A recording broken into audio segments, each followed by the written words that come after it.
Abra sua Bíblia em Mateus capítulo 27, versículo 46. Mateus 27, 46. Bota no tom tá chorando, porque quando você tocou essa música, Deus colocou um negócio no meu coração muito forte.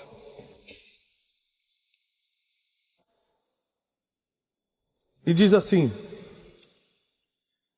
e perto da hora nona, exclamou Jesus em alta voz, dizendo: Eli, Eli, lama sabachthani. Isto quer dizer: Deus meu,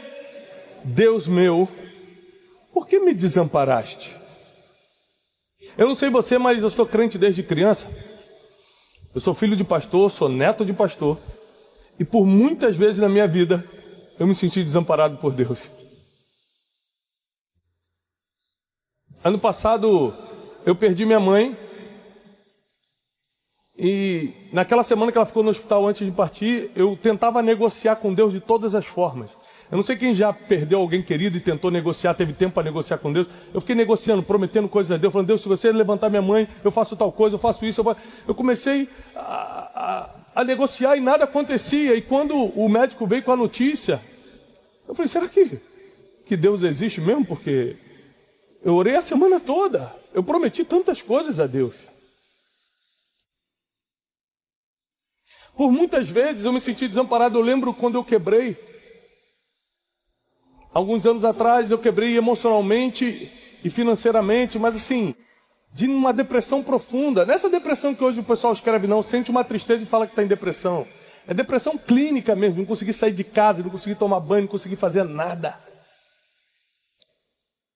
Todo o telefone que tocava era para me cobrar, era para me ameaçar. E no meio dessa situação eu olhei para cima e falei assim: será que você existe mesmo? Porque a minha vida toda eu fui dizimista e ofertante, como é que eu estou passando por essa quebra? E eu tentava encontrar motivos pelo qual Deus estava permitindo aquela situação. Mas não é possível, porque tem coisas que você plantou para colher. E é até difícil você orar quando você sabe que o que está passando é a colheita do que plantou. Você vai orar para quê? Se na Bíblia está escrito que você vai ter que colher o que plantou. Agora tem coisas que são inexplicáveis. Você não sabe por que está passando. Tem perdas na nossa vida que a gente nem imagina por que estão acontecendo. A gente fez tudo certo, o marido do nada foi embora. A gente fez tudo certo e a pessoa que prometeu casar na semana ou no mês antes falou que não vai mais. A gente fez tudo certo e o patrão mandou embora, fechou a porta. A gente não sabe explicar certas perdas. Nós não sabemos explicar certas dores da vida. E é muito difícil acreditar numa música como essa, quando tudo que você vê é choro. É fácil a gente cantar aqui, ó, milhares de pessoas reunidas, todo mundo levantando a mão na mesma fé, e a gente cantar: tá chorando porque... Você vê todo mundo cantando e você vai junto. Se você tem um Deus que cuidar... Aí você fica arrepiado, é tudo. Você fala: nossa, Ele sabe de tudo que você está passando. Não é bonito escutar isso? E mandou te dizer que Ele está cuidando. Sabe qual é o problema? É quando você está sozinho no teu quarto, tendo que ruminar sua dor, tendo que ruminar a facada nas costas que você acabou de levar. E essa música perde o sentido, porque não tem milhares de pessoas cantando contigo, não tem irmão pegando na tua mão e falando: vamos cantar junto. É você sozinho com a tua vergonha, é você sozinho com as tuas dúvidas, é você sozinho com os teus próprios confrontos. Aí muita coisa perde o sentido. A maioria das palavras proféticas que eu recebi na minha vida perderam o sentido quando eu estava quebrado. A maioria das palavras proféticas na minha vida perderam o sentido quando eu perdi algo que valia muito para mim. Então, é muito bonito a gente cantar certas coisas, a gente ler certas coisas quando a gente está reunido, mas no dia a dia é que a gente mostra quem é de verdade. E essa madrugada eu tive uma experiência com Deus, e é sobre isso que eu quero pregar hoje. Eu cheguei de viagem ontem do exterior, eu estava muito cansado, vindo de uma série de atividades fora, fui lançar um livro fora do país. Aliás, você que não tem ainda o livro especialista em pessoas, ainda dá tempo para Deus te perdoar desse pecado. Esse livro está ajudando milhares de pessoas. E vai estar disponível lá atrás. Se acabou, porque eu acho que já acabou, passa lá na livraria que está vendendo. Não sou eu que estou vendendo, é uma livraria aqui de Fortaleza, só me avisaram. Que aí você encomenda para amanhã. O livro especialista em pessoas vai mudar muita coisa na sua mente. E nós estávamos lançando esse livro, cheguei cansado ontem. Aí passei o dia todo ajeitando as coisas, fiquei quase 10 dias fora, você fica ajeitando as coisas, ligando para o escritório, tá tudo bem na empresa, como é que tá isso, como é que tá... Pronto, tá chegando a hora de dormir. Vou botar o sono em dia, estava cansado, A Janine entra no quarto e fala assim, Tiago, bota uma roupa, porque o Joaquim está passando mal, a gente precisa ir para o hospital. E eu, como um bom pai, eu falei, é muito sério para eu ir? Ela falou, você vai comigo. Eu falei, claro, sim senhora. Eu descobri um segredo para ser feliz no casamento. Estou 17 anos casado. É falar sim senhora para tudo. Parou as discussões lá em casa. Eu até fiz a figurinha de WhatsApp, sim senhora, com a minha imagem, mando para ela. Ela falou assim, quando você pousar em Fortaleza, me avisa. Eu mando a figurinha, sim senhora. Pronto, acabou as brigas. Uma maravilha. E eu falei, tá bom, me arrumei e fomos. Ela falou, é rapidinho. Ele está muito fraquinho, deve ser só para o médico ver como é que está isso, aquilo.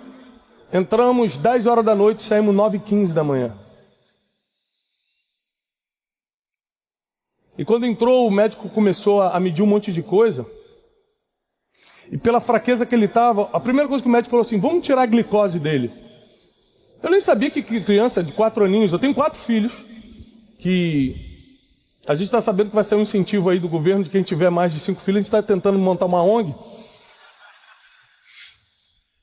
Tô brincando, não sei disso não. A gente planejou 3, veio 4. Que Deus é assim, né? Faz mais do que a gente pensa, imagina. A gente pensa que vai chegar uma conta no final do mês, chegam 8 boletos. A gente pensa que o cartão de crédito vai vir R$1.000. Quando chega o cartão, você bota até a culpa no diabo. Satanás, não é possível. Porque o crente adora ir no shopping comprar pela fé, é uma maravilha. Não tem R$1, pastor Lucinho. Vê uma bota que não pode comprar as irmãs, fala assim, pela fé eu declaro. Aí pega o cartão, dá na mão do vendedor, mas olha como é que é a mulher de fé, fala assim, ó, se passar, é de Deus.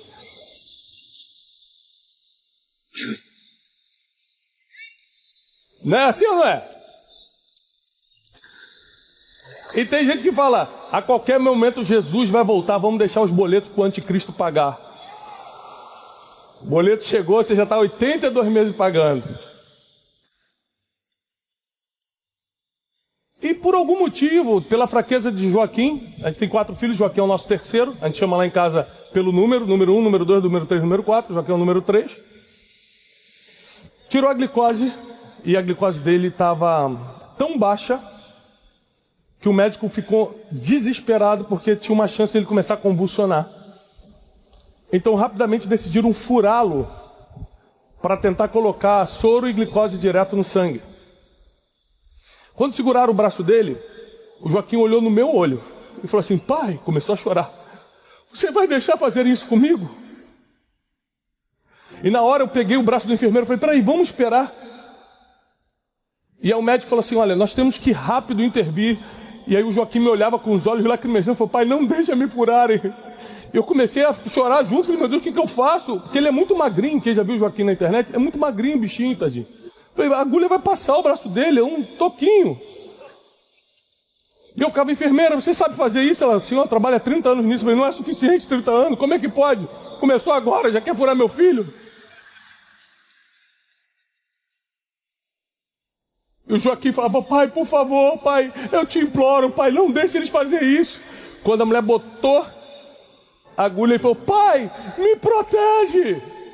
E eu não tinha o que fazer. Porque eu tive que tomar uma decisão ali. Se eu me metesse na dor que ele estava sentindo, ele poderia morrer naquela noite.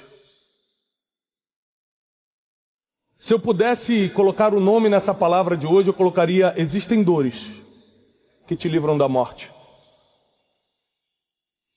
Existem dores que te livram da morte.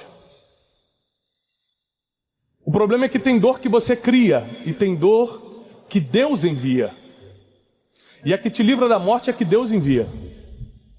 Porque existem muitas dores na nossa vida que nós criamos. Existem muitas dívidas que nós fizemos. Existem muitas pessoas que estão machucadas conosco que nós mesmos ferimos. Existem muitas situações difíceis para resolver no casamento, resolver na nossa saúde. E nós tomamos a decisão de ir lá e fazer acontecer negativamente. E agora estamos colhendo tudo isso, ok. Mas e as dores que você não fez nada por merecer? Você não plantou nada e chegou na sua vida. O Joaquim estava tendo uma virose. Ele não fez nada para ter aquilo. Simplesmente entrou no corpo dele, colocou ele na cama. E no meio da madrugada começou a acontecer um problema. Vai agravar a situação. Ele com glicose e com soro direto na veia, a glicose não subia. Ele estava com 47, 48 de glicose, ele podia a qualquer momento começar a convulsionar, os médicos correndo de um lado para o outro, chamando um monte de equipe, chamando um monte de coisa.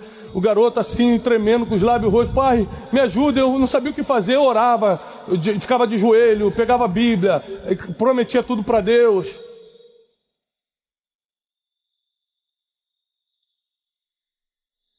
E aí o médico falou: nós vamos ter que furar agora o outro braço. E enquanto a gente fura esse braço, na outra mão a gente vai começar a fazer outro exame de glicose para saber o que está acontecendo. E começaram a furar ele simultaneamente. Se furava do outro braço e depois furava o dedo desse outro. E ele me olhava e ele: pai, você me abandonou. Uma criança de 4 anos. Olhou nos meus olhos e falou: você me abandonou. Porque eu não estava conseguindo segurar os médicos que estavam machucando ele. Eu tenho 41 anos de vida e 41 anos no Evangelho. E foi a primeira vez que eu entendi esse versículo que nós acabamos de ler.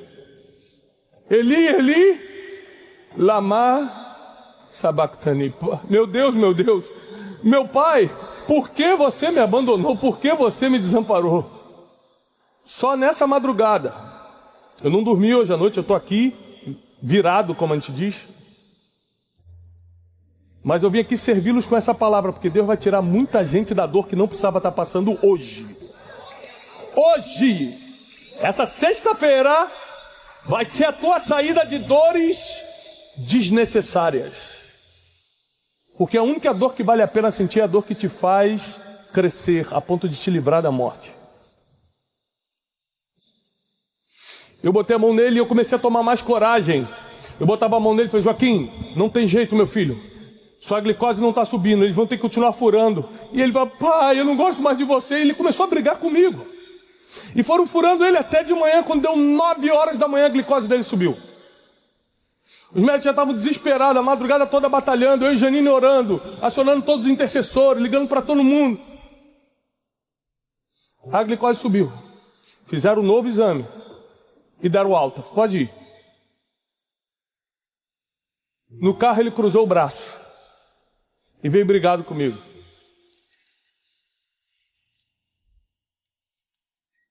Ele: pai, eu não vou jogar mais bola com você. Falei: filho, isso vai passar. Foi para o seu bem.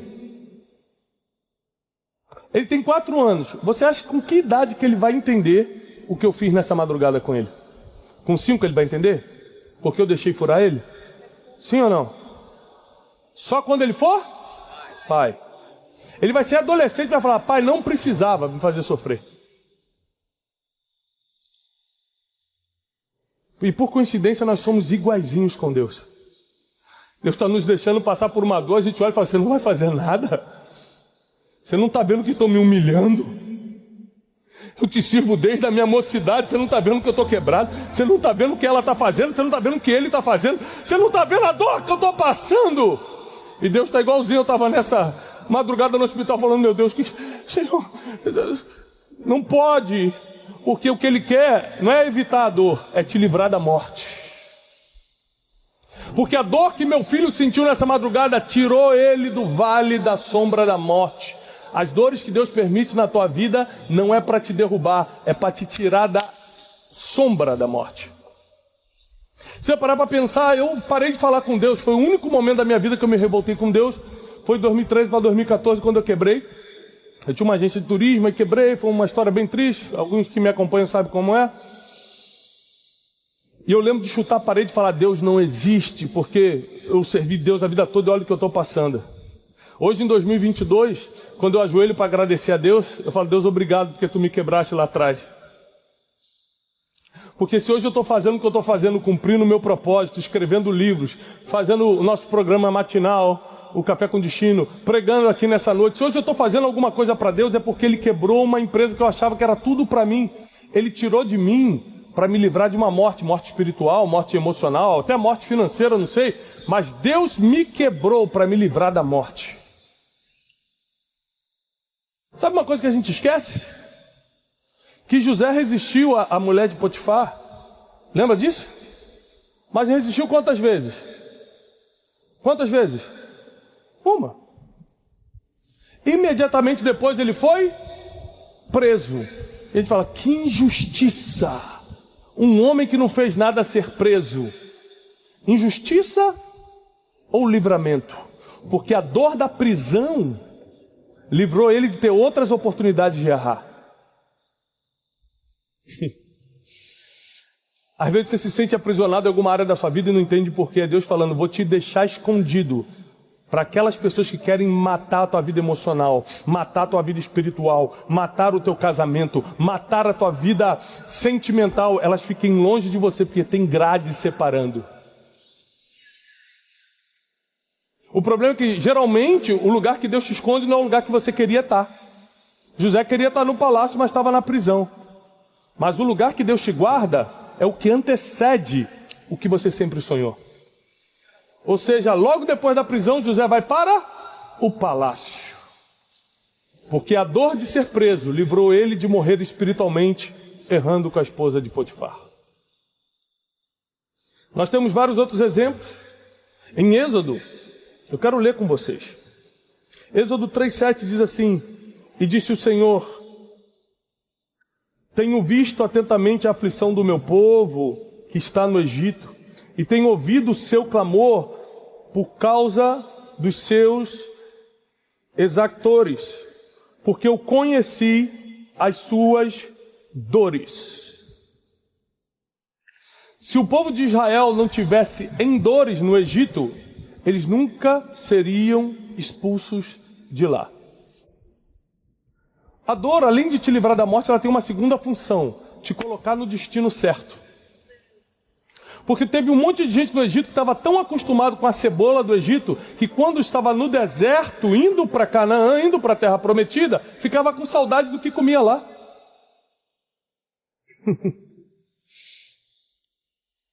Esses dias, todo domingo de manhã, às 10 horas da manhã, eu subo uma pregação no YouTube. Domingo passado eu subi uma pregação chamada Os 3 Níveis de Fé. Que eu explico o seguinte: o primeiro nível de fé é o nível quando você acredita porque está todo mundo acreditando. Então Moisés falou: vamos. Aí o povo de Israel: vamos. Até quem não queria foi: vou ficar sozinho no Egito, vamos. Tem gente que veio aqui porque acredita que daqui vai sair uma bênção para a tua vida. Outros vieram porque o outro veio. Ah, eu vou ficar em casa sexta? Vou para uma conferência. Não é que é errado, mas é só o primeiro nível de fé. Acreditar porque está todo mundo acreditando. O segundo nível de fé é quando você acredita porque viu alguma coisa. E a Bíblia diz que muitos que seguiam a Jesus acreditavam nele por causa dos sinais e prodígios que ele fazia. O problema de quem segue, de quem acredita só porque está vendo alguma coisa, é que quando deixa de ver, também deixa de acreditar. Por exemplo, eu chutando a parede em 2014, falando que Deus não existia, depois de experimentá-lo por anos.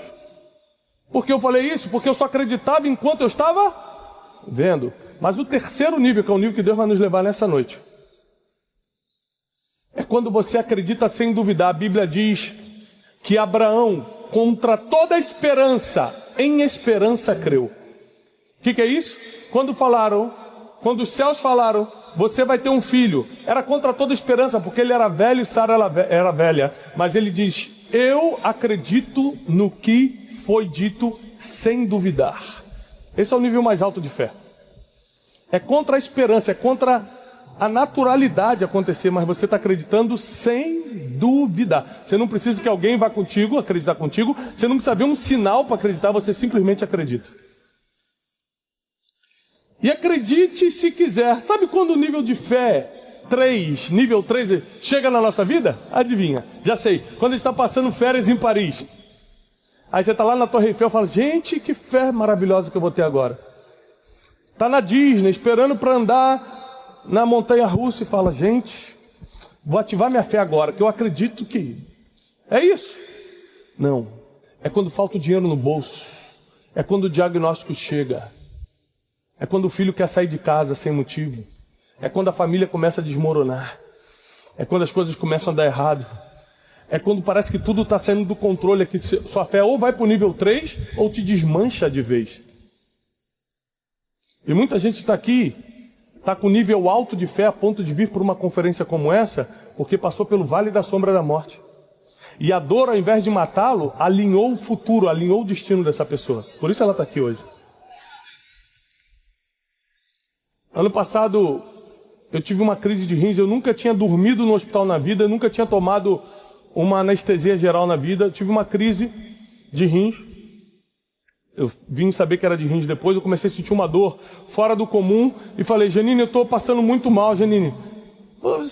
Os homens são sempre assim, de estar passando muito mal, não deve ser nada. Eu falei, Janine, eu estou com muita dor aqui. Ela, já sei, é gases, toma Luftal, ele não tacou remédio. Eu girando no chão, ele não está passando. Vamos no hospital então. Eu falei, não estou conseguindo andar lá, não, aí já é graça, anda direito, vamos. Aí eu fui. Cheguei no hospital, quando fizeram os exames, falei, meu Deus, vamos ter que operar rápido. Eu olhei para a Janine, viu? Não eram gases. Eu estava mal mesmo. Dessa vez eu estava mal.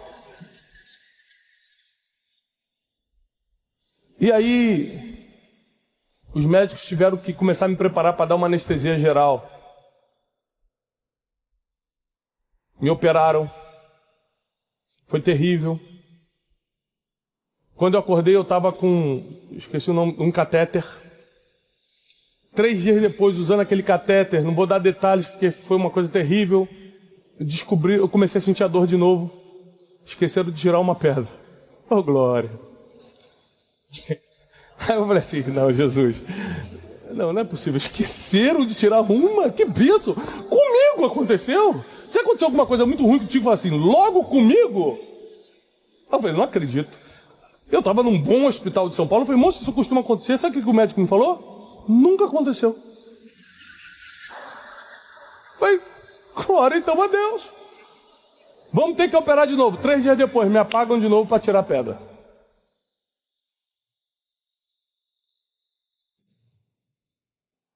Quando eu acordo e começo a sair daquela situação, eu vou fazer aquela consulta de revista para saber se você está bem. Eu falei, doutor, por que eu tive isso? Ele falou assim, porque você bebe pouca? Você bebe pouca? Então você já sabia disso. Eu também, mas nunca bebi. Pensa no homem que está bebendo 3,5 litros de água todo dia agora. Porque a dor que eu passei me fez perceber que eu nunca mais quero senti-la novamente. Só que para que eu nunca mais a sinta novamente, eu preciso tomar uma atitude. Qual é a atitude? Tomar?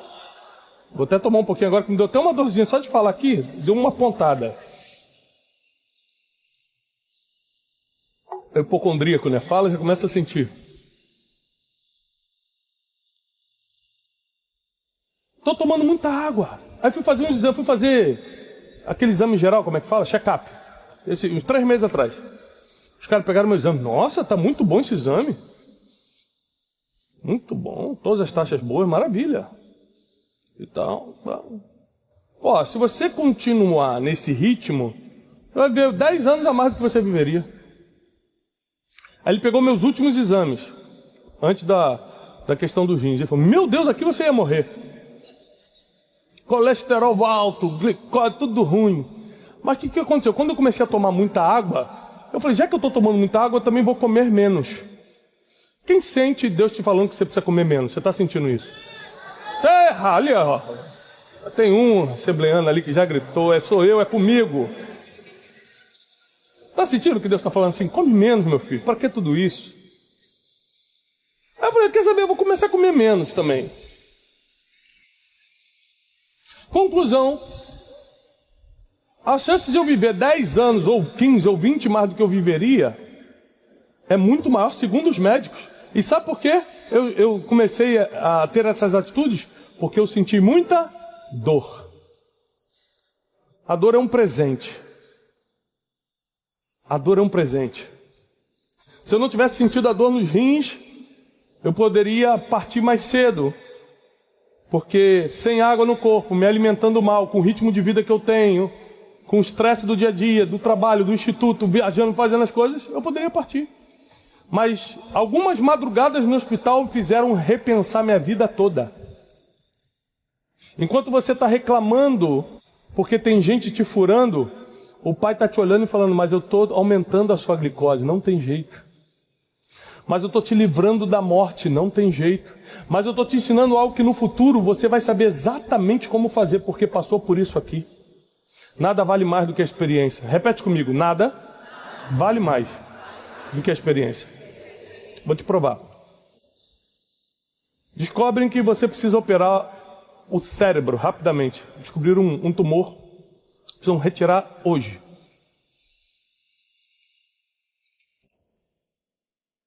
E aí, quando você já está com a cabeça raspada, já está deitado no hospital, chega o médico e se apresenta. Tudo bem, meu nome é Dr. Fulano. Você já está todo marcado aqui para cortar sua cabeça. Eu falo assim, e por ética eu gostaria de lhe avisar que é a primeira operação que eu faço. Eu nunca abri uma cabeça. Você já começa a tremer, né?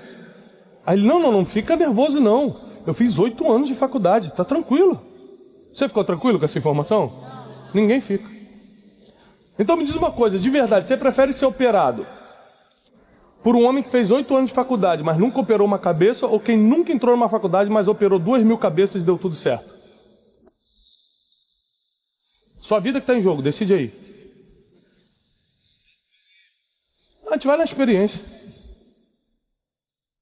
Na hora que a nossa vida está em jogo, a gente vai na experiência. É por isso que Deus está deixando, ou permitiu lá no passado, você passar pelas dores que passou. Porque Ele está te dando uma experiência que ninguém tem mais. Ele está te dando uma história que ninguém tem mais. Ele está te dando um jeito de lidar com as coisas que ninguém tem mais. E é isso que vai te levantar nos dias mais difíceis. É isso que Ele vai usar para você levantar agora a dor de outras pessoas. Diploma é muito importante.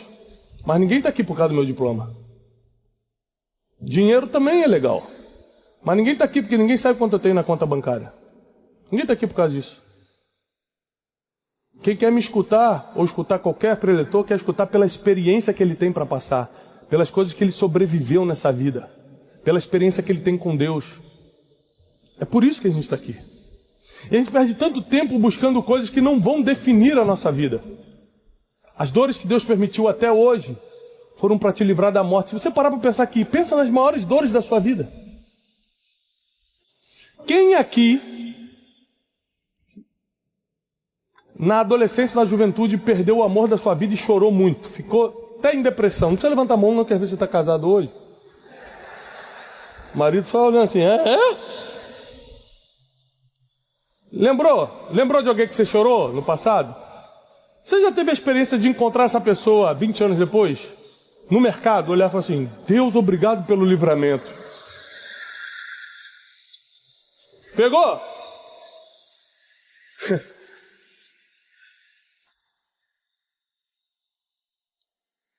Porque quase ninguém tem 60 anos de idade e está igual o pastor Lucinho que tem 60 e está inteiro. A maioria casou com um galã e agora ele virou um galão, né? E aí você está no mercado e de repente você fala, meu Deus, que livramento! Viu?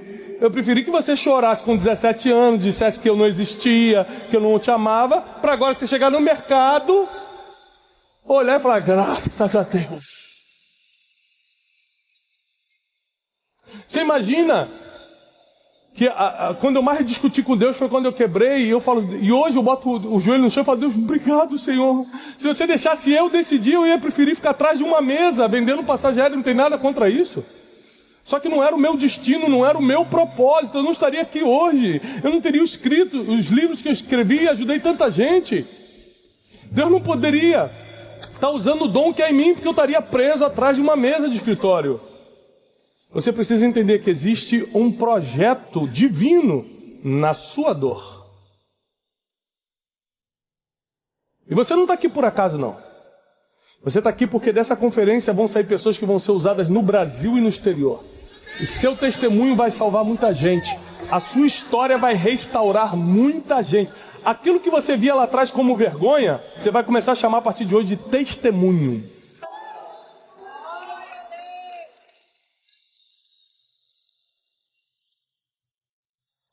O que era vergonha, repete comigo, o que era vergonha, vai virar testemunho.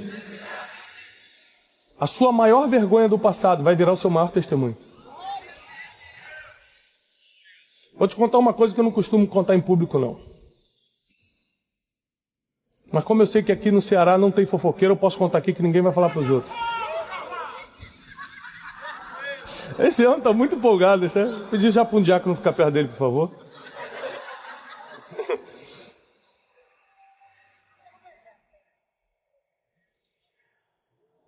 E quando a empresa quebrou, a gente não tinha mais o que fazer, a gente começou só a renegociar as dívidas e responder os processos, tudo isso. Eu comecei a orar, Deus, o que eu vou fazer na minha vida? Eu preciso sustentar minha casa. Deus falou assim, o que você tem nas mãos? A única coisa que eu tinha na mão, na época que eu ainda era empresário, eu tinha feito um mestrado nos Estados Unidos de desenvolvimento pessoal. Foi a única coisa que eu tenho é isso aqui. Ele falou, então usa isso. Eu falei, mas como? Ele falou, eu botei a habilidade natural de você falar em público. E você tem esse diploma, usa esse diploma e a sua habilidade. Então eu comecei a anunciar palestras.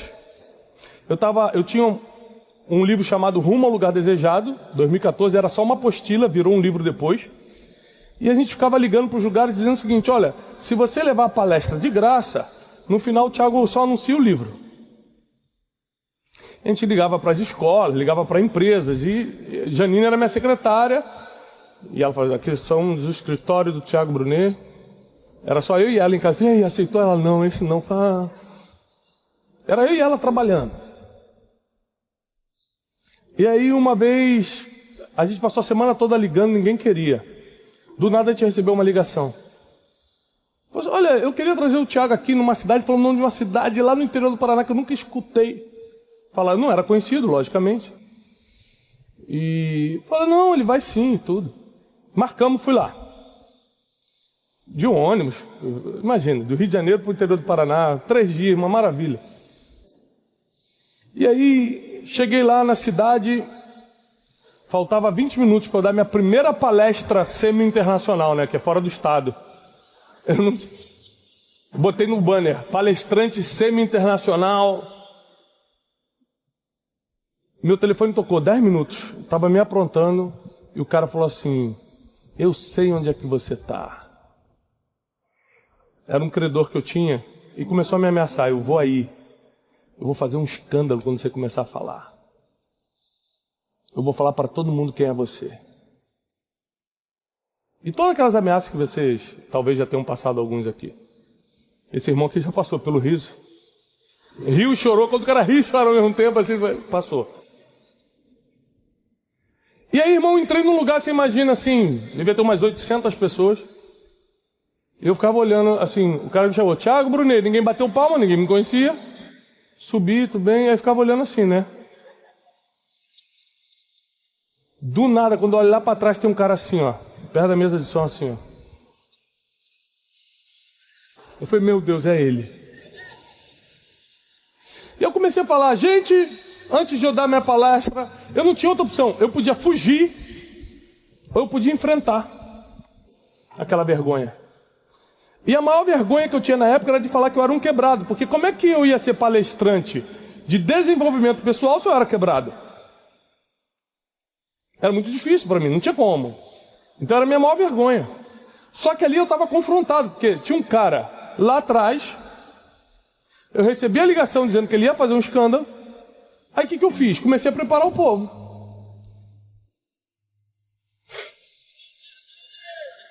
Falei, gente, antes dessa palestra, eu quero contar quem eu sou. Eu sou um homem quebrado. Eu venho de uma situação muito difícil. Não faz nem 6 meses que eu saí de depressão e de ataque de pânico. Eu comecei a escrever esse livro que está em formato de apostila, porque eu queria que as pessoas entrassem rumo ao lugar desejado como eu entrei. Eu ainda não estou bem, mas já estou aqui. O pessoal já começou a dar uma aplaudidinha. Falei, eu estou quebrado mesmo. Quem está? Todo mundo, não. Eu falei, opa. E se alguém entrasse aqui me acusando? Quem estaria comigo?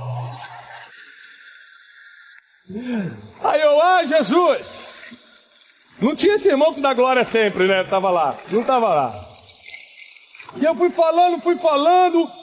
Conclusão, foi uma das maiores palestras da minha vida e foi o dia que eu descobri que falar da minha quebra conectava com as pessoas. Eu queria chegar falando bonito, falar coisas científicas, eu queria impressionar. E naquele dia Deus me mostrou que a minha vergonha era o meu testemunho. A minha vergonha era o meu testemunho. Aí acabou a palestra, o cara não gritou, começou a vir andando na minha direção. Eu já peguei a Bíblia, vesti assim, Bíblia prova de balas. Aí ele falou assim, e aí? Eu falei, opa, e aí? Gostou do som? Eu falei, que som? Ele, o som, eu sou o rapaz do som, você gostou ou não? Eu falei, Jesus, tudo isso. Contei todos os meus podres, meus problemas, Jesus. Era o cara do som. Chorei. Nesse dia eu descobri que sua vergonha é seu testemunho. O que você chama de dor, Deus chamou de treinamento para você chegar onde precisa estar. O que você chamou de aperto, Deus chamou de processo para te liberar para o destino que você vai começar a viver a partir de hoje. Tá chegando a tua hora, tá chegando o teu tempo. Deus vai levantar o teu negócio é importante para a nação. Deus vai levantar a tua família conta para essa nação. Deus vai levantar teu ministério está faltando nessa geração. Chegou a hora da gente ser levantado. Só que Deus trabalha diferente, a gente quer ser honrado. Quer começar sendo honrado. Primeiro transforma a tua vergonha em testemunho. E se você permanecer fiel, se você não negociar aquilo que Deus te entregou, quem sabe você também recebe o que muita gente espera, que é a honra, que são portas abertas.